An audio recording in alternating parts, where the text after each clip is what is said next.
Chips pizza bytes, नाम सुन के ही मुंह में पानी आ गया है ना। आपके भी आएगा और बच्चों के भी। यही है मेरा आज का रेसिपी फ्रेंड्स। इसके लिए सबसे पहले हमने लेने हैं चिप्स और उसको करना है हाथों से ही क्रश।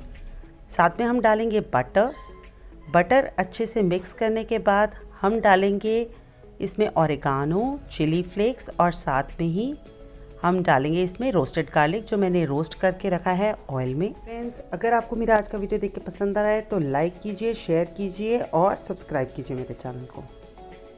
अब आइए बनाते हैं हम फिलिंग के लिए सबसे पहले मैंने लेना है मेयोनीज, साथ में मोज़रेला चीज़, साथ में वेजिटेबल्स आप अपने हिसाब से ले सकते हैं।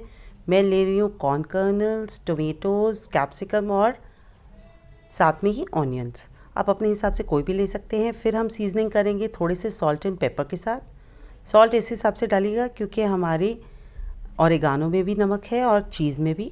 अब इसके बाद रेडी करेंगे हम अपनी सॉस। मैंने लिया है टोमेटो केचप, साथ में शेज़वान सॉस, ऑरिगानो और चिली फ्लेक्स। शेज़वान सॉस नहीं है तो आप हल्का सा चीनी, विनेगर और चिली सॉस डालिए। लीजिए तैयार है। मैं मफ़िन ट्रे के अंदर इसे सेट करने वाली हूँ। अगर आपके पास मफ़िन ट्रे नहीं है तो आप स्टील की कटोरी को भी ग्रीस करके बना सकते हैं।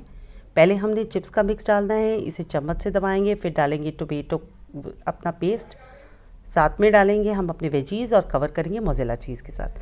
और इसे हमने बेक करना है अपनी कढ़ाई के अंदर। मैंने कढ़ाई को प्री हीट करने के लिए 5 मिनट के लिए रख दिया था। अब इसे ढक के कम से कम हम 25 मिनट्स रखेंगे। फिर इसे हम चेक कर लेंगे एक बार। और ये लीजिए तैयार हो गए हैं हमारे पिज़्ज़ा बाइट्स। होप सो आपको इन्जॉय किया होगा हम मेरी वीडियो को देखकर।